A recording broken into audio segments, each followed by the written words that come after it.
Good morning and welcome back students. ये अपना वही चैप्टर है जो अपन पिछले 2-3 सेशन से कंटिन्यू करते आ रहे हैं। ठीक है, रिसोर्सेज एंड डेवलपमेंट, अपना चैप्टर जियोग्राफी का चैप्टर नंबर 1। इसमें अपन ने स्टार्टिंग में रिसोर्सेज के बारे में पढ़ लिया है। रिसोर्सेज की जो क्लासिफिकेशंस है, जो उसका टाइप्स है, अपन ने वो अच्छे से कवर कर लिया है। फिर अपन ने उसके बाद रिसोर्स प्लानिंग भी देखा कि किस तरीके से अपन रिसोर्स की प्लानिंग कर सकते हैं ना। आज अपन एक इम्पोर्टेंट रिसोर्स के बारे में बात करेंगे, जो अगर अपने पास प्रॉपर तरीके से अगर नहीं होता या इस रिसोर्स अपने पास अवेलेबल नहीं होता बिल्कुल भी, तो अपन लोग सस्टेन ही नहीं कर पाते, सर्वाइव नहीं कर पाते। तो जो अपन लोगों ने क्लास 9th में एक चैप्टर पढ़ा था पालमपुर, है ना। उस पालमपुर वाला जो चैप्टर है, उस चैप्टर में जो सेकंड पेज था, उसमें एक टॉपिक था फैक्टर्स ऑफ प्रोडक्शन, यानी कि वो सारे फैक्टर्स जिनसे अपनी प्रोडक्शन होती है। ठीक है, 4 मोस्ट इंपॉर्टेंट। पालमपुर अपना एक फार्मिंग बेस्ड चैप्टर है, अपन सबको पता है। उसमें पूरा फार्मिंग के बारे में बता रखा है कि एग्रीकल्चर क्या होता है, फार्मिंग क्या होती है, नॉन फार्मिंग क्या होता है। वो सारा का सारा बेसिकली एक रूरल एरिया के बेसिस पे चैप्टर जो है पूरा बना हुआ है। ठीक है, लेकिन उस फैक्टर्स ऑफ प्रोडक्शन में जो इंपॉर्टेंट फैक्टर था, पहला पहला, वो क्या था? लैंड। ठीक है, लैंड रिसोर्सेज। लैंड बच्चों एक तरह का नेचुरल रिसोर्स है, अपन लोगों ने क्रिएट नहीं करे, लिथोस्फीयर जो अपन जानते हैं। ठीक है, एक स्फीयर अपने चारों में से। तो लैंड जो है वो एक नेचुरल रिसोर्स है और अपना इतना ज्यादा यूजफुल है। अपने को सारी की सारी चीजें जो होती हैं वो अपने को लैंड से ही मिलती है। चाहे वो अपना खाना हो, चाहे वो अपना वेजिटेशन हो, चाहे अपना ह्यूमन लाइफ हो, अपनी अपनी अपनी लाइफ भी लैंड के ऊपर डिपेंड करती है। अगर प्रॉपर तरीके से लैंड नहीं होगा, लिथोस्फीयर नहीं होगा, तो अपन कहीं पे भी प्लांट्स वगैरह, ट्रीज वगैरह को ग्रो नहीं कर पाएंगे। और प्लांट्स नहीं होगा, ये सब नहीं होंगे। ठीक है, प्लांट्स, ट्रीज, जो ग्रीनरी है, जो अपना नेचुरल वेजिटेशन है, ये नहीं होगा तो अपना प्रॉपर तरीके से इकोसिस्टम बैलेंस नहीं होगा। और इकोसिस्टम बैलेंस नहीं होगा तो अपनी जो लाइफ है वो भी अनबैलेंस्ड रहेगी। ठीक है, तो अगर मैं इन सब चीजों को हटा भी दूं, उसके बाद भी अपन लोग लैंड के ऊपर ही पूरे के पूरे डिपेंडेंट है। जैसे कि अपना घर, जहाँ पे आप रह रहे हैं, चाहे बिल्डिंग हो, चाहे सोसाइटी हो, चाहे आपको खुद का विला हो, चाहे रो हाउस है, कुछ भी हो, लेकिन वो भी किस पे बना हुआ है? एक लैंड के ऊपर। अपन लोग स्कूल आते हैं, स्कूल से जाते हैं, ये ट्रांसपोर्टेशन, ये कम्युनिकेशन, ये सब क्या है? लैंड के ऊपर है। अगर प्रॉपर तरीके से लैंड नहीं होता तो अपन लोग बिल्कुल भी सर्वाइव नहीं कर पाते। लैंड इतना ज्यादा इंपॉर्टेंट रिसोर्स है अपने लिए। ठीक है, लेकिन ये भी अलग अलग तरीके से, अलग अलग फीचर्स से, अलग अलग उसकी कैटेगरी के तौर पे बना हुआ है ना, अलग अलग फैक्टर्स हैं इसके भी। ठीक है, और टाइप्स इसके फिर अलग अलग है। जैसे एक होता है अपना प्लेन लैंड, जहाँ पे अपन कंस्ट्रक्शन करके घर बना रहे हैं। एक अपना होता है माउंटेनियस एरिया, माउंटेनियस रीजन जिसको बोलते हैं। वहां पर अपना घर जो है वो बन ही नहीं सकता, बिकॉज जो वहाँ का लैंड है वो एकदम अलग अलग तरीके से, जिसको अपन बोलते हैं ना, डिफरेंट डिफरेंट पोर्स है वहाँ पे, छोटे छोटे गड्ढे हैं, जहाँ पे अपन लोग जहाँ पे अपन लोग कंस्ट्रक्शन नहीं कर सकते। ठीक है, अपन नीचे चले जाएंगे तो अपना प्लेट्यू रीजन है ना, और अलग अलग फिर आइलैंड्स है। तो इन सब के अकॉर्डिंग जो अपना लैंड है वो पूरा का पूरा डिस्ट्रीब्यूटेड है। ठीक है, अगर आप सामने देखेंगे तो एक छोटा सा ग्राफ की स्टडी है, ये अपने एनसीईआरटी का ही ग्राफ है, सर्कल है। ठीक है, विद 30% जो एरिया है, वो जो लैंड है पूरा का पूरा, वो माउंटेनियस रीजन में अभी पूरा का पूरा एट प्रेजेंट है। 27% जो है वो प्लेट्यू है, और 43% जो है वो प्लेन्स है। प्लेन्स मतलब जहां पर अपन लोग अपना कंस्ट्रक्शन से रिलेटेड जितना भी वर्क एक्टिविटीज है वो अपन वहां पे डेवलप कर सकते हैं। मतलब इंफ्रास्ट्रक्चर जो है वहां पर यहाँ पे अच्छी तरीके से आ सकता है। अब जो लैंड का यूटिलाइजेशन अपन लोगों ने किस तरीके से किया, या ये बोलो कि लैंड का यूटिलाइजेशन किस तरीके से हुआ, या होता क्या है, या कैसे कर सकते हैं इसको, है ना। इसके भी अलग अलग मेथड्स है, मतलब अलग अलग पर्पस के हिसाब से ही होता है। पहला पर्पस क्या है? फॉरेस्ट। सबको क्लियर एक बारी में कि फॉरेस्ट लैंड जो होती है वहां पे सिर्फ फॉरेस्ट रुकेगा। अपन लोगों ने ही स्टार्ट किया था। अगर पहले की बात करें तो इंडिया की बात करें तो इंडिया में सबसे पहले क्या था? फॉरेस्ट। अपन ने क्या किया? डिफॉरेस्टेशन किया, फिर उसके बाद अपन ने वहां पे फैक्ट्रीज, वहां पे इंडस्ट्रीज, फिर अपने खुद के घर, इंफ्रास्ट्रक्चर इंफ्रास्ट्रक्चर और इंफ्रास्ट्रक्चर अपन डेवलप करते गए। उसकी वजह से जो फॉरेस्ट है उनका डिसअपियर होना स्टार्ट हो गया, वो गायब होना स्टार्ट हो गए। और अगर धीरे धीरे करके सारे फॉरेस्ट, सारी ग्रीनरी खत्म हो जाएगी तो अपन लोगों की लाइफ के ऊपर ही बहुत बड़ा इम्पैक्ट आ जाएगा। ठीक है, दूसरा, land not available for cultivation. मतलब लैंड जो है वो कल्टीवेशन के लिए अवेलेबल ही नहीं हो। ये अपन ने अच्छे से देखा था क्लास 9 के पालमपुर में ही।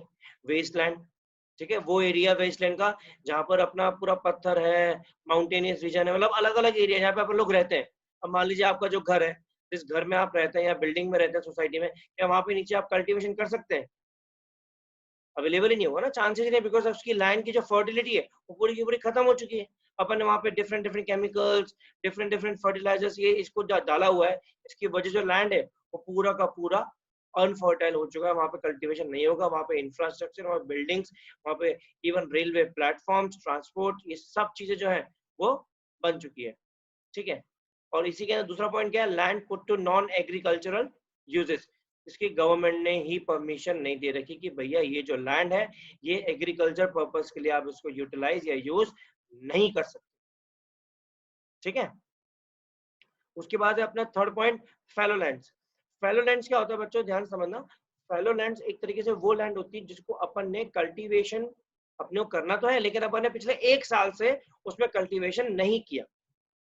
ठीक है, फैलो लैंड्स कौन से लैंड्स होती हैं, जहां पर अपन ने 1 साल से कल्टीवेशन नहीं किया, 1 साल के लिए अपन ने उस लैंड को छोड़ दिया। आप रिकॉल करो, ऐसा अपन ने मेथड पढ़ा हुआ है एक तरह का, यस, शिफ्टिंग कल्टीवेशन, याद आ रहा है, शिफ्टिंग कल्टीवेशन, लैंड को छोड़ देते हैं आग लगा के। एक तरीके से वही लैंड्स होती हैं कि अपन ने इसको क्रॉपिंग वहां पे छोड़ दी है कि ठीक है 1 साल के बाद जब लैंड की फर्टिलिटी वापस आ जाएगी तब अपन क्या करेंगे, वहां पर कल्टीवेशन और क्रॉपिंग स्टार्ट कर देंगे। ठीक है, fifth point, other uncultivated lands, again जहां पे कल्टीवेशन बिल्कुल नहीं हो सकता, बिल्कुल ही छोड़ा हुआ है, फैलो लैंड के अलावा। और लास्ट में नेट सोन एरिया।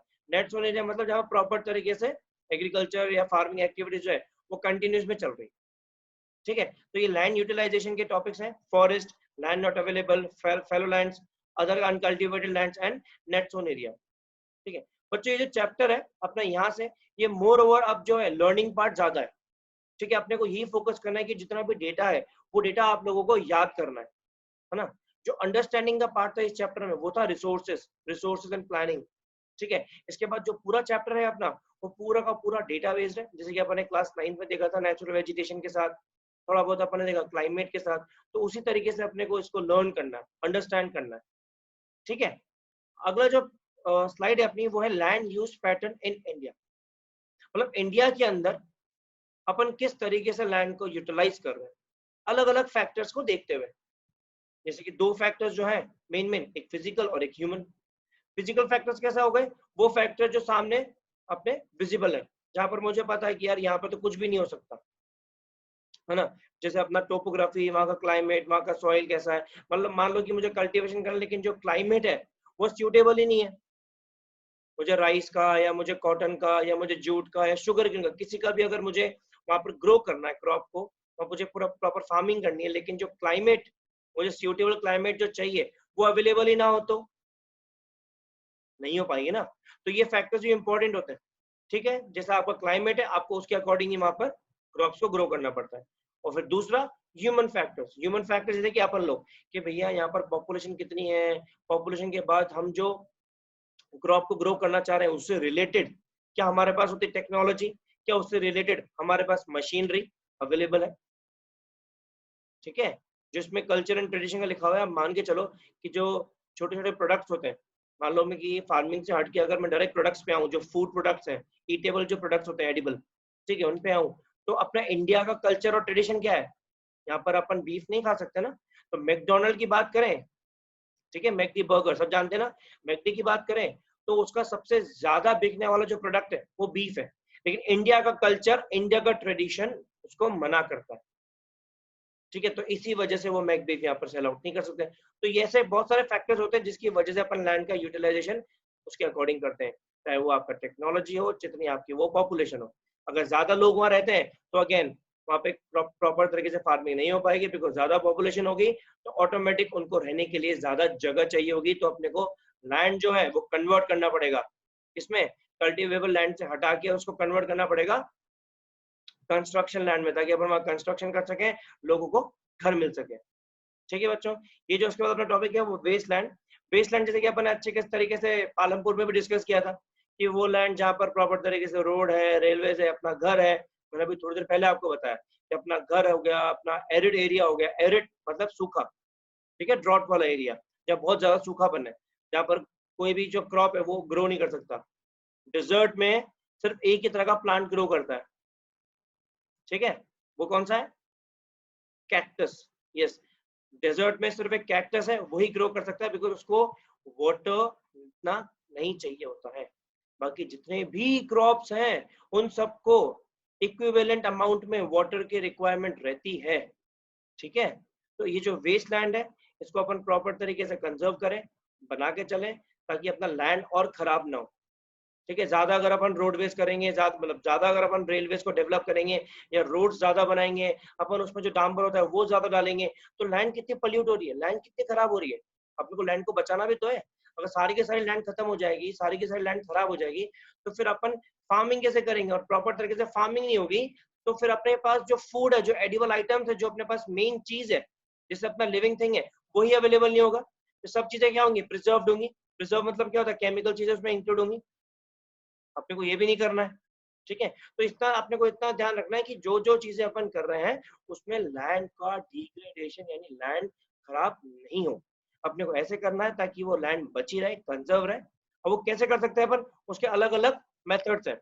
ठीक है, उसके कैसे कैसे मेथड्स हैं लैंड को बचाने के लिए, कि भैया आप डिफॉरेस्टेशन मत करो, ठीक है, आप वहां पे माइनिंग मत करो, ठीक है, आप शेल्टर प्लांट शेल्टर, जब भी आप प्लांट्स को ग्रो करते हो तो शेल्टर बेल्ट जो अपन ने पहले पढ़ा हुआ है, शेल्टर बेल्ट को आप कोशिश करो कि उसके थ्रू अपन प्लांटिंग करें। ठीक है, जितना हो सके उतना सैंड ड्यून्स वहां पर आए तो आपके जो थॉर्नी बुशेस हैं वो उसको स्टेबलाइज कर सके। मतलब आपका वेस्ट लैंड तो होना ही नहीं चाहिए। आपको इस तरीके से काम करना है, इस तरीके से मैनेज करना है आपका एरिया कि वहां पर वेस्ट लैंड तो बिल्कुल भी ना हो। ठीक है, माइनिंग अपने को एकदम कंट्रोल में करनी है कि ज्यादा जितना अपने को रिक्वायरमेंट है अपन उतना ही माइनिंग का काम करें। और सबसे इंपॉर्टेंट क्या है इसमें, अगेन मैं फिर से बोल रहा हूँ कि जो केमिकल्स हैं, जो वेस्ट हैं, जो इंडस्ट्री से बाहर आता है, वो उस लैंड पे ना जाए। तो उससे क्या होगा ना, लैंड के अंदर जो सॉइल है वो पूरी की पूरी अनफर्टाइल हो जाएगी, खराब हो जाएगी। ठीक है, तो इन जो सारे के सारे जो पॉइंट हैं 6 के 6, इन 6 में इंपॉर्टेंट 2 पॉइंट कौन से हो गए, एक तो आपका केमिकल या फिर जो वेस्ट आपका इंडस्ट्रियल से निकलता है वो, और दूसरा आपको क्या ध्यान रखना है कि एफॉरेस्टेशन पे ध्यान देना है, ना कि डिफॉरेस्टेशन पे। अपने को प्लांट्स को ग्रो करना है, ठीक है, फॉरेस्ट को ग्रो करना है, ना कि अपने को उनको कटिंग करनी है, डिसअपियरेंस करना है। इस पे ध्यान देना। ठीक है बच्चों, तो ये अपना आज का टॉपिक था। आज के सेशन में अपना ये टॉपिक था कि लैंड रिसोर्सेज कितना इंपॉर्टेंट है, अपने को कैसे उसको मैनेज करके चलना है, कैसे उसको अपने को कंजर्व करना है। ठीक है, मैं आपको 2 ग्राफ और दिखा देता हूँ। उन 2 ग्राफ में आप देख सकते हैं कि लैंड का जो पैटर्न है इंडिया के अंदर वो किस तरीके से यूज हो रहा है, जो अपन ने पहले टाइप्स देखे थे। ठीक है, आप देख सकते हैं कि 1960 से ले 1960-61 का ग्राफ है और दूसरा 2014 एंड 15 का। ठीक है, इसमें forest, barren land, area under non agricultural uses, permanent pasture and grazing land, area under miscellaneous tree crops and growth, cultivable wasteland, fallow other than current fallow, net sown area। ये जो अलग अलग देख सकते हैं आप, उनका प्रॉपर ग्राफ है, कौन सा कलर के हिसाब से कितना कितना इसमें परसेंटेज डिवाइडेड है। तो बच्चों देखो, अगर आप मेजोरिटी देखोगे तो वो नेट सोन एरिया है 46.26%, और उसके बाद 40.5%। आप देख रहे हो बच्चे ये कम होता जा रहा है। अगर ये ज्यादा कम हो जाएगा तो उसका मतलब क्या होगा, अपनी फार्मिंग कम हो रही है, और अपनी फार्मिंग कम हो जाएगी तो अगेन अपने लिविंग बींग्स की एग्जिस्टेंस पे बात आ जाएगी। तो अपने को यही कोशिश करना है कि लैंड डिग्रेड ना हो, और वो कैसे नहीं होगी, जब अपन ये प्रॉपर तरीके से जो स्टेप्स हैं इनको फॉलो करेंगे। ठीक है, ओके बच्चों, आई गेस आप लोग को आज का सेशन जो है वो समझ में आ जाएगा। नेक्स्ट जो सेशन होगा इसका वो सॉइल पे बेस्ड होगा, जिसको अपन कंप्लीट कर देंगे। नेक्स्ट सेशन में अपना ये जो चैप्टर है वो पूरा का पूरा कंप्लीट हो जाएगा। इस चैप्टर के अपने 3 पार्ट जो है वो ऑलरेडी खत्म हो चुके हैं। पहला रिसोर्सेज, दूसरा रिसोर्स प्लानिंग, तीसरा लैंड रिसोर्सेज। ओके बच्चों, फिर मिलते हैं आपके साथ अगली वीडियो में, इसके अगले सेशन में, जिसमें अपन पढ़ेंगे सॉइल के बारे में। Okay, bye bye.